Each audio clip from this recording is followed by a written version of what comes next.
Great. It looks like we are now live for our audience here. I'd like to thank everyone who's joining us today for Congresswoman Norma Torres' small business webinar. The webinar here is designed to give our local small businesses the resources and guidance that they need to recover from the pandemic and obviously, safely reopen as California begins its full reopening on June 15th. We have representatives here today from the IRS, from the Small Business Administration, and from the California Governor's Office of Small Business and Economic Development. And they're here to be a resource to you all as we move into the summer months and hopefully put this pandemic behind us. But with that, I do want to quickly turn it over to Congresswoman Torres to give a quick update on her work to deliver small business relief to Inland Empire small businesses. Congresswoman? Yes, thank you, Jacob, and good morning, everyone. It's great to have you join us today for this small business webinar. I want to thank all of our issue experts that we have joining the webinar today. So help me welcome Godfrey, Heinz, Lead Economic Development Specialist with the Small Business Administration, Keith Keshner, Senior Stakeholder Liaison with the Internal Revenue Service, and Chris Earle, Southern Regional Advisor with the State's Office of Small Business Advocate. The COVID-19 pandemic has affected all of us in significant ways. Last year, we knew that we needed to take decisive but well-informed actions at all levels of government to ensure that our businesses and the people across the Inland Empire who rely on them could be okay. In Congress, I helped pass the CARES Act and the American Rescue Plan, both of which deliver vital support to our community and communities just like ours across the country. The American Rescue Plan included additional funding for SBA's Paycheck Protection Plan, and it expanded eligibility for nonprofits of all sizes and types. It also expanded funding for the Shattered Venues Operators Grant Program and the Targeted Economic Injury Disaster Loan. And it established the Restaurant Revitalization Fund, a state small business credit initiative, and a community navigator program. These emergency funding measures provided income to those struggling to make ends meet, as well as grants, loans, and other support structures to keep our businesses and nonprofit organizations afloat. Some of you joining us today may have benefited from the Paycheck Protection Program. Congress extended the PPP deadline from March 31st to May 31st. And while that date has come and gone, businesses still need to make sure that they apply for forgiveness before the allotted time is up. These emergency funding measures helped so many Inland Empire businesses stay afloat during the COVID-19 pandemic. And as a member of the House Appropriations Committee, I've made it my personal mission to deliver every support dollar possible for the Inland Empire. I'm so happy to report that to date, I've announced nearly $3.4 billion in assistance for Inland Empire families, businesses, and workers. The impact of those funds is very clear as our state looks to reopen on June 15th. Bars, restaurants, concert venues, grocery stores, and all other businesses are just a few weeks away from being able to open at full capacity. Nearly 70% of Californians have received at least one shot. I want to take this opportunity to encourage those who have not been vaccinated to please consider getting the vaccine and keep your mask on if you are not able, because we want to make sure that we continue to move forward in the right direction and not backward. I am excited about the progress that we have made, and even more excited about what's to come in the next few weeks and months ahead. I'm sure that all of you are too. I know you may still have questions though, and we're here today to make sure that you have the information you need to thrive as we put this pandemic behind us. With that said, I'll turn it back over to Jacob to introduce our first speaker. Great. Thank you so much, Congresswoman, for that update. Before we move it over to our next speaker, I do just want to let folks on the line know that if at any point throughout this webinar, you have a question for any of our panelists, for the Congresswoman, feel free to submit it in the Q&A feature on your screen, and we will get to those near the end of the webinar once our presentations are given. But with that, I do want to turn it over to Mr. Godfrey Hines with the Small Business Administration, who obviously, the administration obviously has a plethora of programs for small businesses, like the Congresswoman mentioned. So he is here to give an overview of what's currently available, what businesses can do to apply for loan forgiveness, and what support is being offered for those looking for guidance with those programs. Godfrey? Good morning, and thank you for having me. I'm proud to be here on behalf of the Small Business Administration. Our office is in Santa Ana, and we cover Orange County and the Inland Empire. On the onset of the pandemic, the SBA was entrusted with the responsibility to provide services. And over the past year, the SBA has provided over $800 billion in support to our small business community, mainly through 8 programs. And we do not have time to go into all the programs, but all of us remember the Economic Injury Disaster Loan, as the Congresswoman has mentioned, is still in effect and still taking applications. We also have the Economic Injury Disaster Loan Targeted Advance, which is still processing applications. And we have a supplemental advance, which is an additional $5,000 of eligibility as stipulated by the American Rescue Plan Act. So in addition, we have the Restaurant Revitalization Fund, which applications just closed on May the 24th, The Payroll Protection Plan was in effect. Deadline was May 31st. However, the SBA is still and will continue to process applications until June 30th. So if you have applied and you have not received a response, there's still time for those applications to be processed and funds to be allocated to those small businesses. We also have the Shuttered Venues Operators Grant. And in addition, we have the debt service that was offered by the SBA to those businesses. So if you have a 7A loan, which is a regular SBA loan, or 504 loan, you were eligible for deferment on certain payments, and the SBA did assist in making up to 6 months of your regular payments to that lender. So through these 8 key programs, and thank you, Congresswoman, for your guidance and your insight in assisting us to get these funds. It has made a difference to the small businesses in the Inland Empire. And as we begin to see the economy beginning to reopen, and we can see the impact that these dollars have made in our communities, it is with great pride and pleasure that I can say I'm proud of what we did.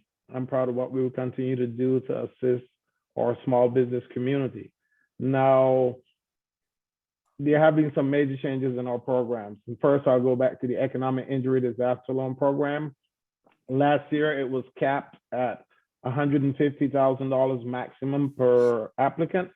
Under the new administration and the new guidance, we have increased that maximum amount up to $500,000. So if your business only received a maximum of $150,000 last year, you are now eligible to apply for that increased amount.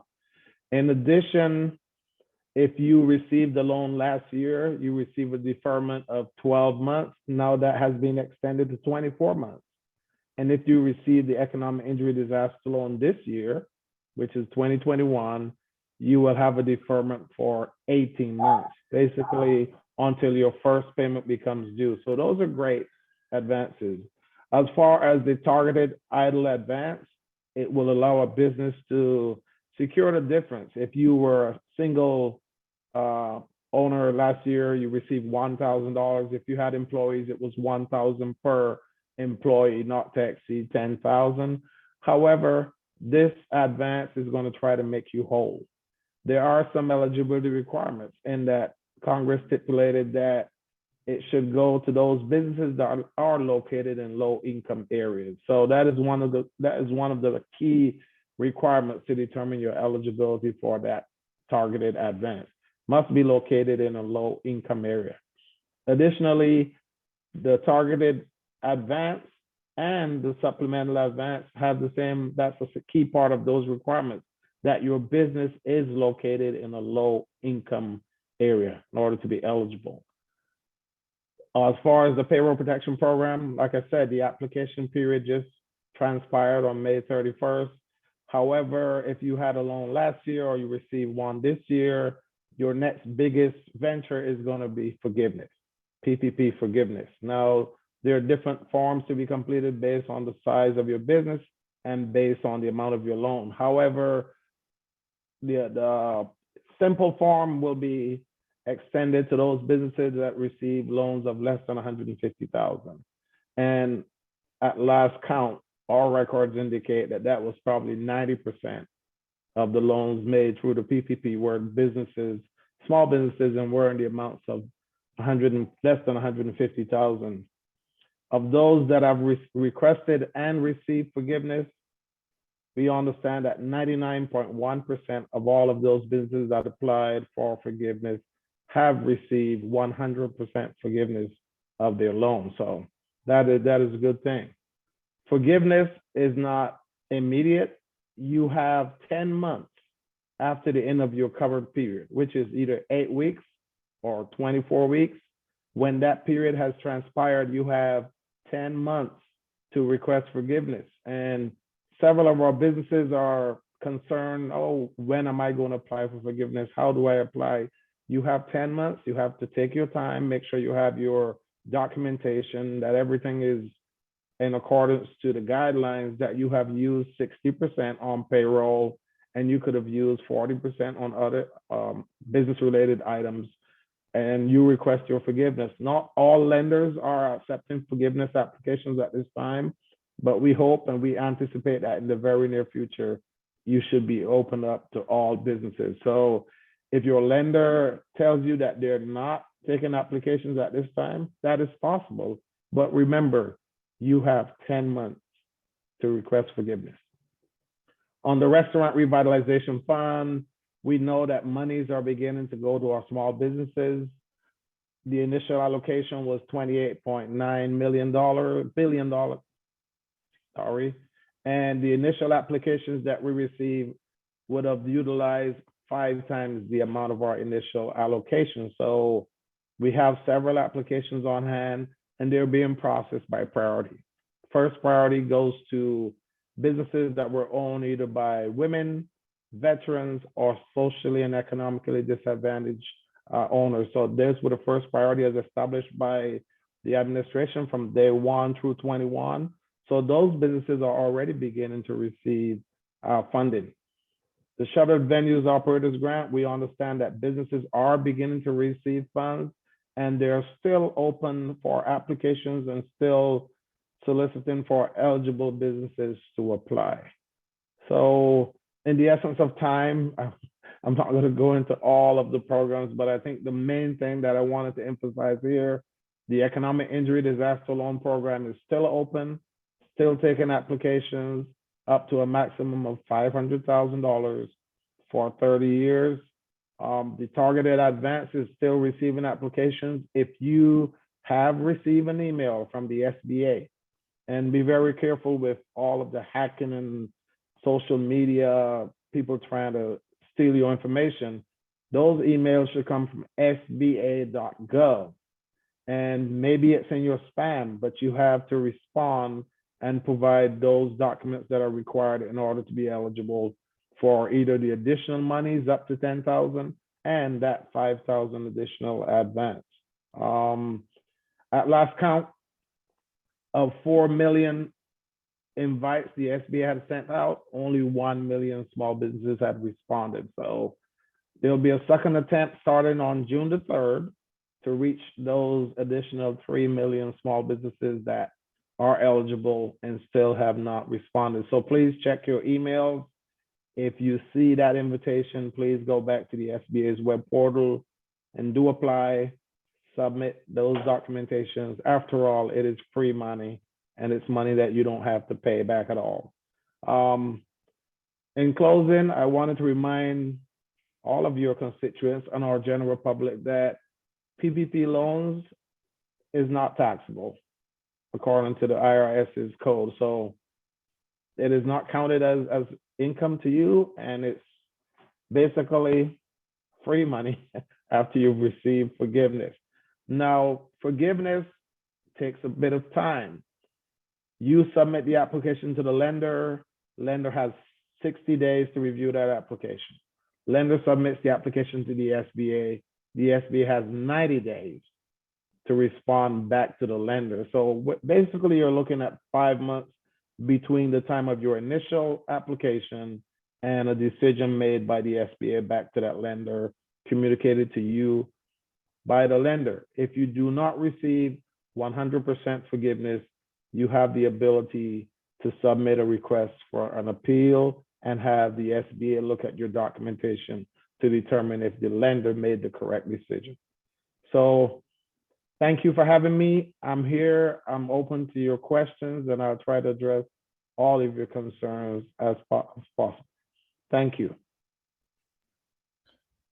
Thank you so much, Godfrey, for that overview. I'm sure that we'll have additional questions about specific programs as we get to the Q&A session. But with that, I do want to turn it over now to Keith Kirshner, who is with the Internal Revenue Service. He's a senior stakeholder liaison, and he's here to give some updates on the IRS's end about COVID-19 tax relief for small businesses and answer any questions related to that. Keith? Thank you, Jacob. Can you hear me okay, Jacob? Yes, we can hear you. Okay, great. Okay, I'm going to talk about 3 tax credits that were enacted through different legislations in the past year. There are 3 different tax credits for small businesses. We have the employee retention credit, we have the paid sick leave credit, and the paid family leave credit. So let me talk about each one. I'll give you a little background and some information on each one. The employee retention credit was established as part of the Coronavirus Aid, Relief, and Economic Security Act, or CARES Act, signed into law by the President on March 27, 2020. The Treasury Department and the Internal Revenue Service launched the employee retention credit, designed to encourage and help businesses to keep employees on their payroll. The refundable tax credit is 50% of up to $10,000 in qualified wages, including allocable qualified health plan expenses paid by an eligible employer whose business experiences economic hardship related to COVID-19. The credit is available to all employers regardless of size, including tax-exempt organizations. This employee retention credit applies to qualified wages paid after March 12, 2020 and before January 1st, 2021. However, the American Rescue Plan extends the employee retention credit. The credit is now available through December 2021. The credit is available to businesses that have seen revenues decline or had to temporarily shut down their operations due to government orders related to COVID-19. Businesses that qualify can take the credit for a portion of the wages they pay to some or all of their employees, up to $7,000 per employee for each quarter. The maximum credit is $28,000 for an employee for 2021. The credit applies against employment taxes, specifically the employer's share of Social Security tax. So let me talk about the other 2 credits. On March 18th, 2020, the President signed the Families First Coronavirus Response Act to provide relief to small and mid-sized businesses and their employees. The act provides paid sick leave and family and medical leave, either for the employee's own health needs or to care for family members for reasons related to COVID-19. The act created the refundable paid sick leave credit and the paid family leave credit for eligible employers. Under this act, small and mid-sized employers with fewer than 500 employees can begin taking advantage of these two new refundable employment tax credits designed to immediately and fully reimburse them dollar for dollar for the cost of providing COVID-19 related leave to their employees.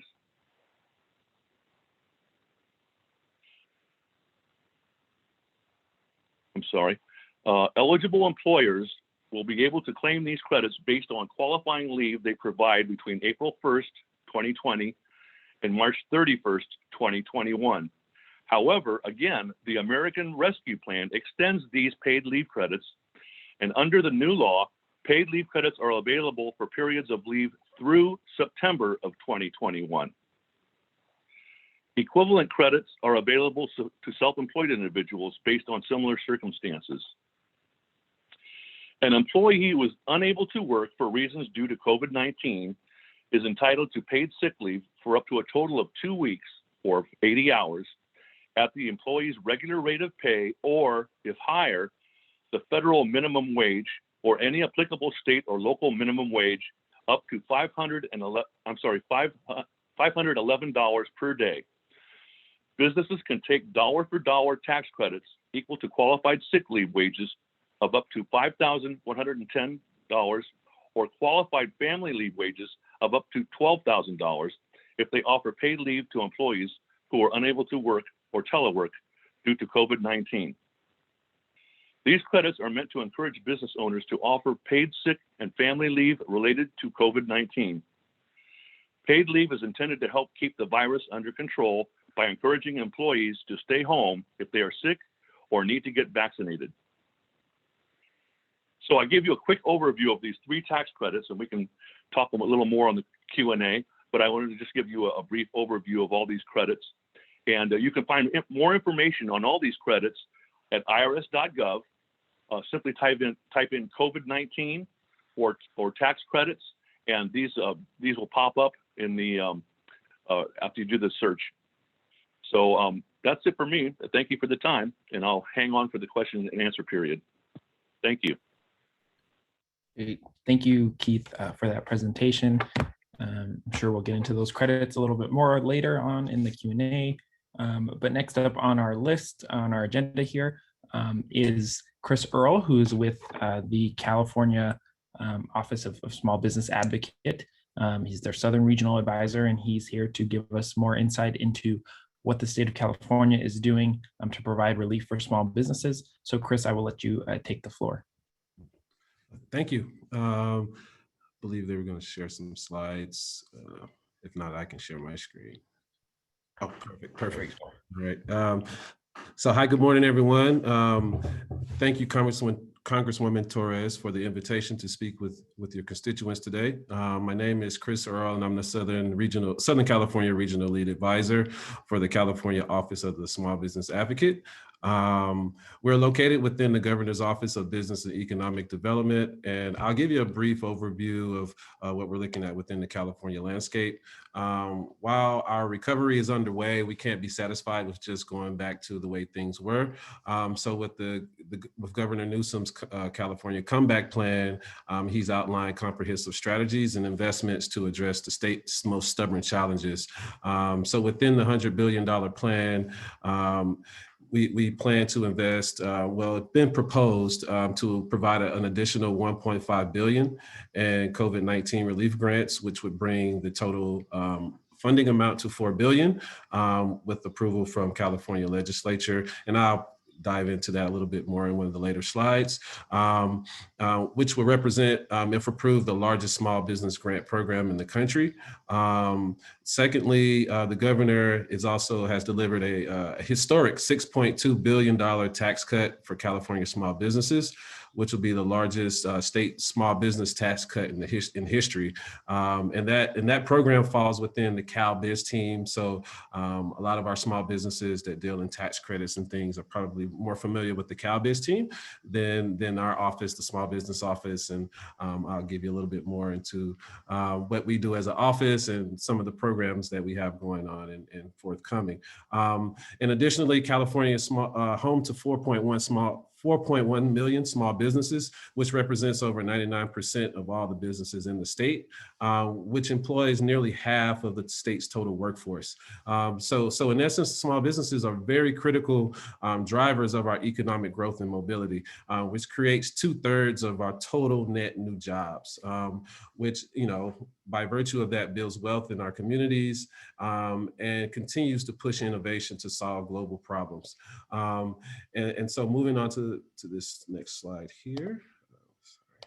I'm sorry, you could have stayed there, no worries. I wanted to, and just to back up a second on this slide here, our office, our mission is focused in 3 key areas. That's providing information and resources for small businesses, advocacy through policy development. So to provide funding for this COVID relief grant program, we advocated through the governor's office to provide funding for small businesses. So advocacy is also a part of our mission throughout the office. And then resiliency, providing resiliency and tools and resources for small businesses to be resilient in their business life cycles. And so I'll provide some resources in that. Moving on to the next slide.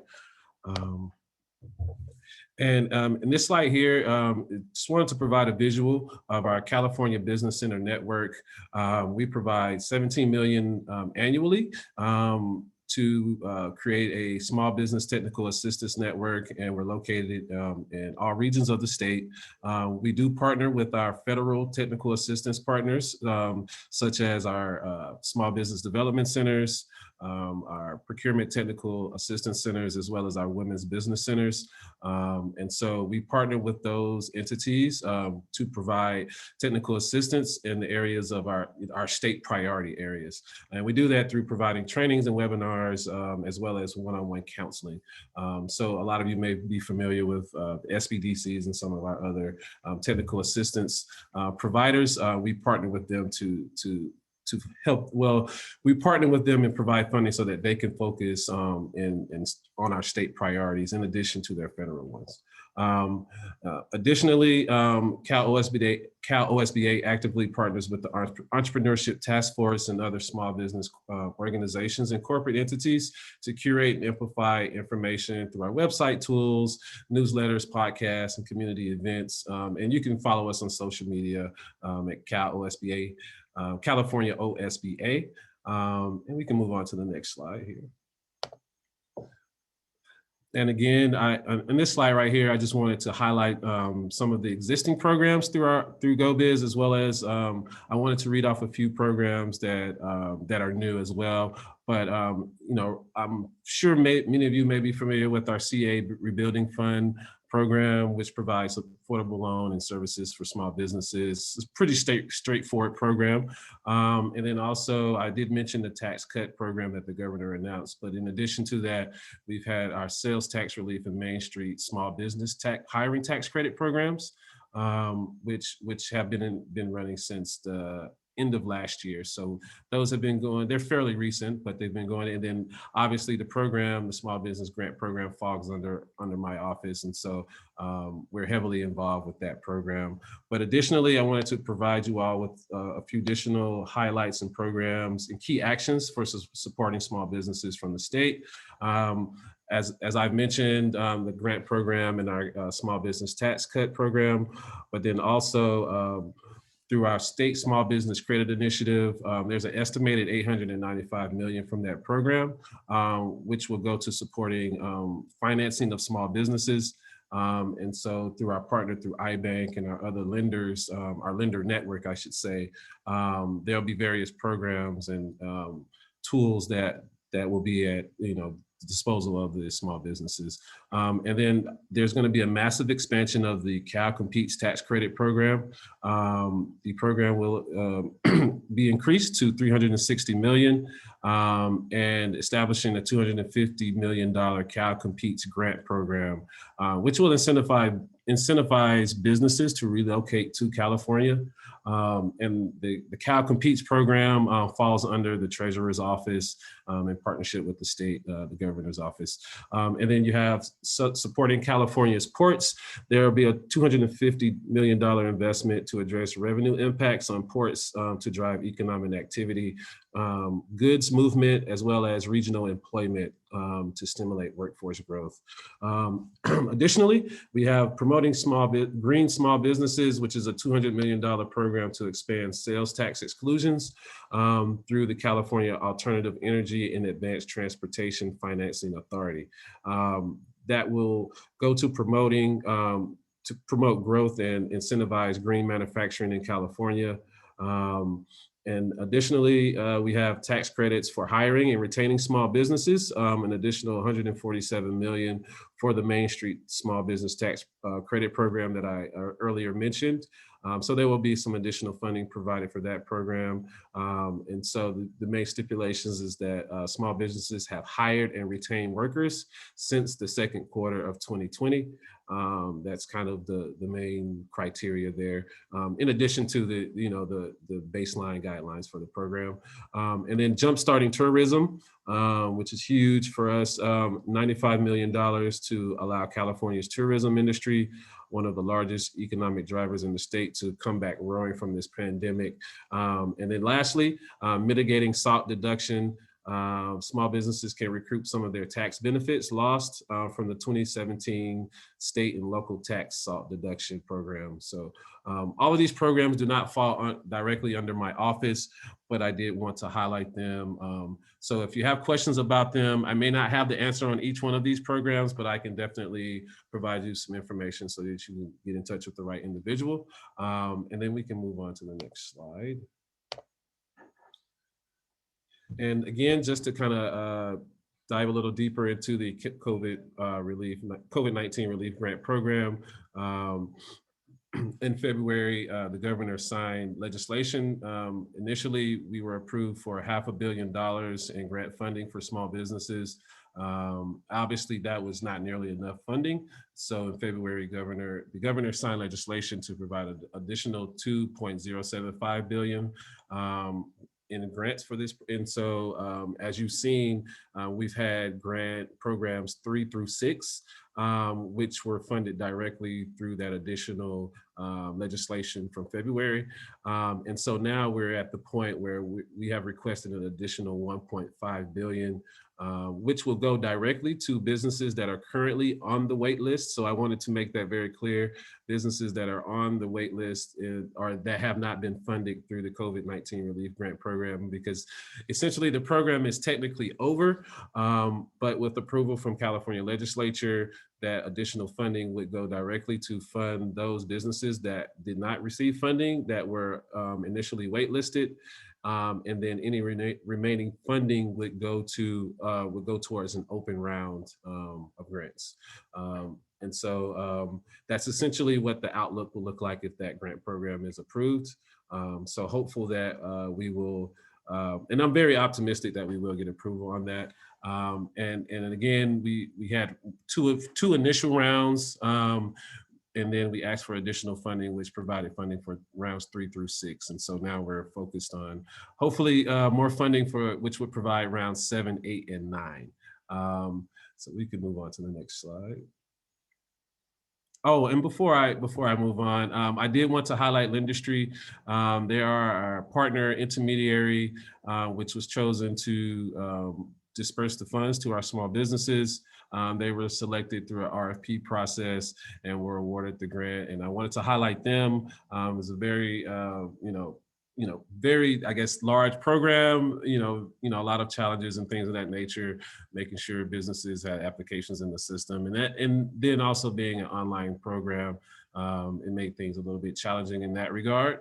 So I wanted to highlight them for being able to support small businesses as well as they have, as well as our partner networks through the Women's Business Centers, our Small Business Development Centers, and our other regional partners throughout the state. It's too many to name. It's over 500 partners, which helped our small businesses get through the application process, kind of synthesize the information, even foster communication with Lendistry directly if needed. So they were just there as a helping hand and really there to support the small businesses. So I really wanted to highlight the Small Business Technical Assistance Network as well, because without them, this program would not have been able to be ran as well as it has. And so hopefully with more funding, we'll be able to get all businesses that have applied funding for this program. So we can move on to the next slide. And then just a few additional highlights. I wanted to also mention that, obviously small businesses need capital, which I've, kind of talked at length about through the grant program. So we've advocated across private and corporate, sectors and within state government to help promote investments in capital programs to support the small business recovery. And so Godfrey obviously went through our federal relief programs, and obviously through the state, we have our disaster loans and small business loans that are available through the California iBank and its lending partners who work directly with the small businesses to access these loans. The state has also invested in the California Rebuilding Fund, which I mentioned earlier, and a network of CDFIs to help ensure capital is available for the smallest of the small businesses, our micro enterprises, our mom and pops, and as well as the underserved, especially those who are not eligible or lack the access to get those federal relief or federal funds. And so there are also government-backed loan products available through the Treasurer's Office, the CalCap program, which I also mentioned. And, we recognize that it's also not about capital.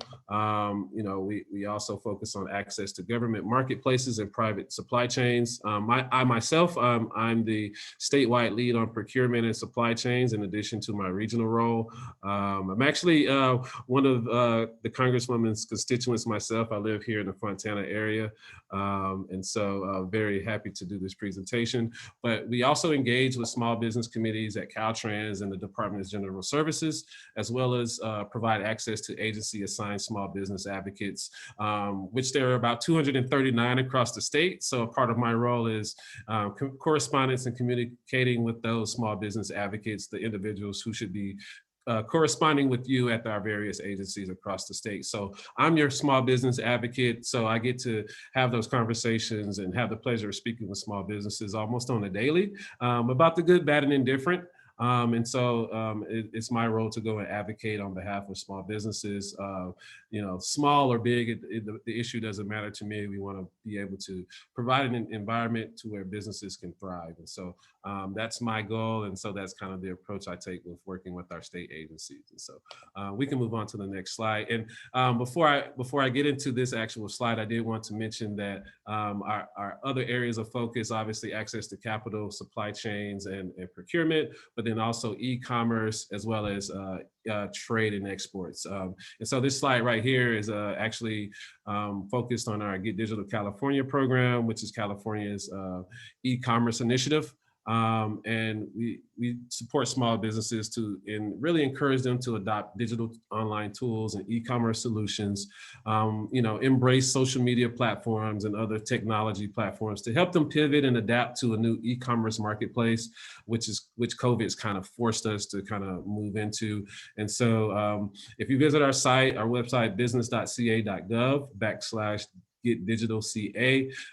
We are connecting small businesses to offers from our corporate and community partners. There's over 40 free or discounted digital products and services, as well as a learning center and boot camps to accelerate the online transition. So there's tools for a lot of our mom and pop businesses that may not have traditionally embraced e-commerce or online presence. And so there's tools and things there to assist with that transition to kind of make it not seem as daunting. So my mom was a small business owner. She had a hair salon. And so I could imagine her trying to, go through the process of, going through her website and social media and all of that. I think that would be a bit of a challenge for my mom. So I understand, the challenges. So I think tools and things like that are really help to shorten that learning curve and things of that nature. So, I always think back to my own personal experiences when I'm looking at these programs. So the program was launched in November with Facebook and Instagram, along with local partners in our Central California area. It was kicked off in Fresno, but we have partner entities across the state who are taking this and kind of molding it into to fit their kind of paradigm for their region. And so we piloted what's called our digital pop-up festivals in December 2020 to support small businesses to create the online shopping experience on social media platforms, so that folks like you and I can rally and support these small businesses and help them kind of get through the COVID challenge that we're all faced with. And so small businesses could learn new online marketplace tools and skills and improve, their use of social media. So that was the intent behind that. So please head over to our site and take a look there. We did have partners such as the Eva Longoria Foundation, in addition to Facebook and Instagram. So please follow us on social media. Please don't write any of these links down. I'll be sure to, on the very last slide, you can just take a screenshot if you want, but I'll make these slides available for everyone. And the next slide here is our disaster preparedness and resilience. And this slide here essentially is just providing you resources, but it's critical that small businesses are prepared and get prepared for the next disaster. I think California and the way the climate and the way things are here in our state, we have to always be prepared. I think safety first is safety always. And so if you visit outsmartdisaster.com, it hosts a unique online tool that businesses can use to assess their resiliency called the Resilient Business Challenge. And so that challenge includes a detailed 5-step course that goes over topics, just like identifying impacts of disruption and strengthening, your facilities, whether that's, your physical facilities or your internal. And so it's just a checklist and a tool that you can use to really evaluate if you're disaster ready. And also in response to that, we also partnered with Cal OES to ensure small businesses have the information and resources they need. So for example, we have a disaster relief resource guide for COVID-19 as well as wildfires found on our website, business.ca.gov. And if you were to click on the link in the yellow banner on our site, you'll find more information on that program there. And then in closing, the last slide here, just want to provide all the links that I've kind of mentioned today. So if you like, you can take a screenshot with your phone, but I will make these slides available. And bottom line, Cal OSBA is here to be the voice of small business and provide information and resources to help them navigate state offerings. And so please don't forget, follow us on Twitter, Facebook, Nextdoor, and Instagram at California OSBA. And that concludes my presentation, and thank you all. And I'll be here for Q&A as well. Great. Thank you so much for that presentation, Chris. It was very informative. So it looks like we are now in our question and answer session. I know we're getting some questions already through the Q&A, but if anyone has any questions about any of the presentations that you just saw, or questions for the Congresswoman or anything like that, feel free to submit them through the Q&A feature on your Zoom, and we will work to get through as many as we can in the little bit of time we have left. So there is a question here from James. James was able to receive a PPP loan. It's been forgiven, but he wants to know if there's any other opportunities for minority-owned businesses to receive additional resources. So I'll first turn it over to Godfrey, if you can touch on that support for minority-owned businesses who've already taken advantage of the PPP, and then we also can go to Chris if you have any additional information on that. Thank you, Jacob. Yes, the SBA does have other programs. I know that most of our public, they've heard about PPP and Untitled, but the SBA has regular programs. We have our 7A programs for business, regular financing for your business. We also have a 504 program if your business is looking to purchase real estate. So those are the regular programs, two of the regular programs that the SBA administers. They're guaranteed programs. Basically, the SBA does not make the loan, but it issues a guarantee to make that loan more favorable through that lender. Through COVID, yes, we still have the economic injury disaster loan that is available. PPP was also available. If you own the restaurant, then the Restaurant Revitalization Fund did have a priority. But all of our programs are open to all of our small business community. And when funds are limited or special initiatives are established by our leadership and our president and the administration, then there's certain preferences that are set up to target our small business community and specifically those businesses that are socially and economically disadvantaged. So several programs available other than COVID programs, and I encourage you to either call our office, or you may also use one of our partner agencies, which is the Small Business Development Center or SCORE. They have access to all of our programs, and there you will have access to a consultant one-on-one to assist you with your business needs. And most of all, those services are free of charge. Thank you, Godfrey. Thank you. Chris, do you have anything to add to that? Only that that you would be eligible for any of our COVID relief grant programs if you in the situation that you described. But we do have the California Dream Fund program that is up for approval through California legislature, which would provide startup funds for businesses that are kind of in that have had to shut down and start back up, or those types of situations. So that obviously would be part of our new fiscal year budget. So at the earliest, it would be July before any funds would be dispersed. But we are looking at approval for that, and then very shortly here in the next week or two. So we'll see. Great, thank you, Chris. Our next question is about the Paycheck Protection Program. So I know that the deadline was May 31st, so it just closed. But Sandra is wondering that if funds permit, will the Paycheck Protection Program be opened again? And I'll turn it quickly over to the Congresswoman. Congresswoman, has there been any discussion about what can be done with additional PPP funds that may still be left? Right. So initially we had asked everybody, to apply, and there's still a lot of applications that are on file that were not necessarily funded in the last go round. So those will be the first ones to get funding once those funds are released. Great, thank you. Our next question here is from Gisela. It's actually about the tax credits that are available for small businesses. So I will direct this question to Keith. Keith, Gisela wants to know how small businesses can apply for tax credits if they paid employees sick leave to recover from COVID. So what sort of process would they need to go to take advantage of those paid sick leave credits? Okay, great question.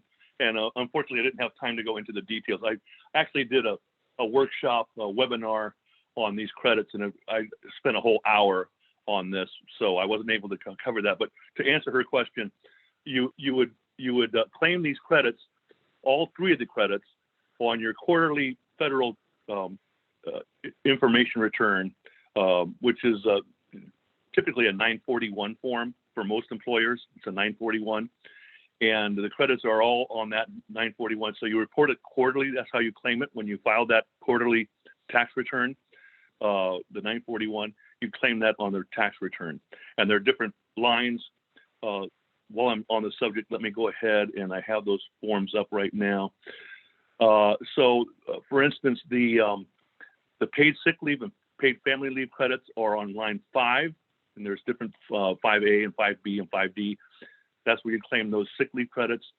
The employee retention credit is on line 11C, and also on line 13 of that form. So it's all, you report it on the 941, and all the information is on the instructions for the 941.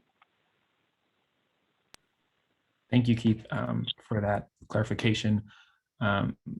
Keith, really quickly, so for all the credits that you mentioned before, I think there were 3 of them, those would all be claimed on that quarterly report, like you said?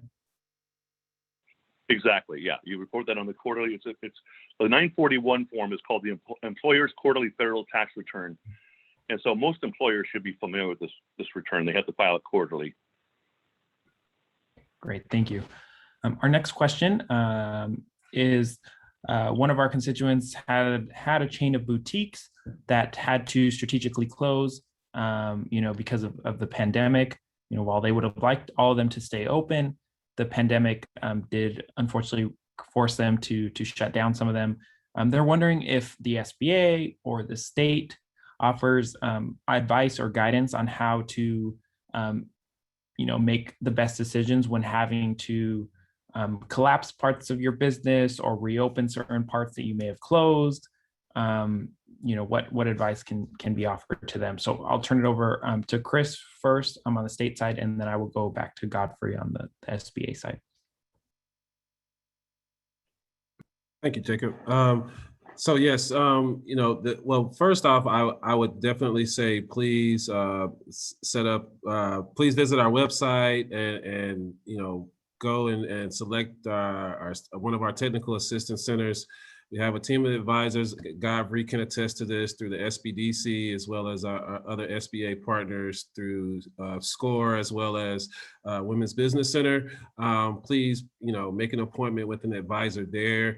They can definitely assist you in terms of like local, not assistance, but local municipality programs in terms of reopening, how to reopen safely. In terms of the state, we do have a reopening safely website, and I can provide that link in the chat as well, which provides instructions on reopening safely through COVID. But in terms of what best decisions and what steps to make, I would recommend setting an appointment with one of our centers within our advisor network, and really sitting down and having that discussion on the granular level with an advisor who can kind of go through and kind of uncover the situation you're in as a business. It's hard for me to say from this standpoint, but that would be your best course of action. Thank you, Chris. Godfrey, do you have anything to add to that? Definitely. Thank you, Jacob. The SBA, as Chris has mentioned, through our Small Business Development Center, where we have consultants that can provide one-on-one direct assistance and guidance as far as, your business. We always think about, yes, the business needs money to keep operational, but, if you get to that unfortunate stage where you're thinking about closing, we always remind our business owners, you have to also do it gracefully and take a process just in case. You may want to come back in a year or a couple of months and seek financing. You may want to reopen that business, make sure your financials are in order, make sure you've gone through the process of an orderly closure, because that record in itself is going to speak for you and assist you when you come back to our lenders, come back to the SBA, looking to reopen. If you just run away from it, then it leaves there's a void in the process. So that's where our Small Business Development Center can provide that direct consultation and counseling, provide you the guidance to exit gracefully, not just to exit, but gracefully, just in case you may want to re-enter that stage at some point in the future. That is very critical. Thank you. Absolutely. Thank you, Godfrey, for that. Our next question here, I will turn it back over to Keith. In terms of the sick leave credit, there is a question here about, and I know you touched briefly on this, but small businesses can use that credit for employees to get vaccinated, correct? Yes, that was expanded by the latest act, the Recovery Act, to allow for time for vaccinations. So yes, they report the time that they took for the employee, time off for the employee to get vaccinated, and they can be recovered for those wages. Okay, great. That's very helpful, I'm sure, for many of our small businesses to know. If there are any last questions that folks have, please submit them through the Q&A. The last question that we have here does have to do with reopening and programs that are available, resources that are available for businesses that are planning on returning to full capacity, that are trying to ramp up their business operations again. I will also turn it back to Godfrey and Chris to touch on this. What sort of guidance do you have available for businesses who are trying to navigate returning to a new normal after this pandemic, or as we begin to reopen? Once again, as far as the SBA, we have our partner agencies, and those partner agencies do receive funding through the SBA, and they have received funds, as a result of the CARES Act in response to COVID-19. So SBDC is probably the best place to go for guidance. You may also consult with SCORE. I think it's interesting to note that our SBDC has consultants in maybe 9 or 10 different languages. So even if there's an issue with language, do not be afraid. They can assist you in various languages and help guide you back through that process. So SBDC, and the good thing about it, they're also familiar with not just the SBA's programs. They're also familiar with local programs and state programs. A lot of our cities and counties also had grant programs in response to COVID-19. So our small businesses had various means of securing funds. SBDC knows about all of these programs. The SBDC has assisted our communities to launch several of those programs. So SBA programs, state programs, local programs, your SBDC is probably your best stop. Yep, I would echo those comments from Godfrey. The SBDC will know the full suite of programs for small businesses just by virtue, as Godfrey alluded to, they receive funding from federal as well as from us through the state. So they have the flexibility to work on state priorities, local as well as federal. So that would be your primary resource. And I think locally there's the Ontario office, which is located on Euclid. I don't have the exact address in front of me, but Paul Nota is the director there, and Robert Usher and the team there is a pretty good team. I've worked with them for many years, so highly recommend that you set an appointment with the group there. Very good group.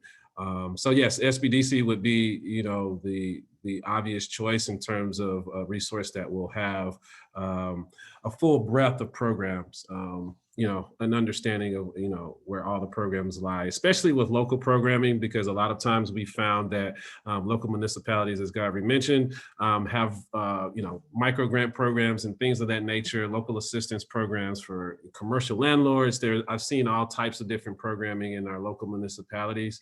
And a lot of times that local SBDC center are more knowledgeable about those local programs than sometimes we are. And so, it's really good to be tapped in with them to know what's coming or what's existing for you. Great, thank you both for that. So that about sums it up, I think, for our Q&A portion here. But again, near the end of this webinar, we will post up our office contact information. So feel free to reach out to us if you have additional questions, and we can connect you with our panelists and our speakers today who can further support you on that front.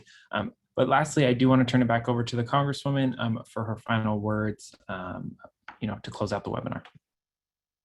Thanks, Jacob, and special thanks to Godfrey and Chris. Thank you for joining us today and giving us all of that information.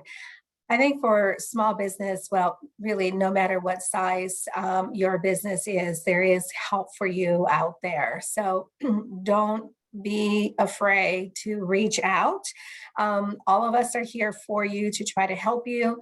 It is in our community's best interest that you succeed, and we want to be a part of that success with you. That is the purpose of this briefing today. If you need additional help, please go to torres.house.gov. Send us an email, give us a call, sign up for our COVID newsletter that we send out every single day with updates on, where we are in reopening and just so many different resources. There is also assistance, technical assistance for businesses to help protect themselves from internet hacks and that kind of stuff. We know that this is really important to all of you as you begin to open up. Not only you want to protect your employees, but also your customers' information. So again, we want to be a resource to you. Thank you for joining us, and hope to see you soon as we continue to open up our economy. Don't forget, if you haven't been vaccinated, there's opportunities for you to do that. Continue to wear your mask and continue to be safe. Take care, everyone. Thank you.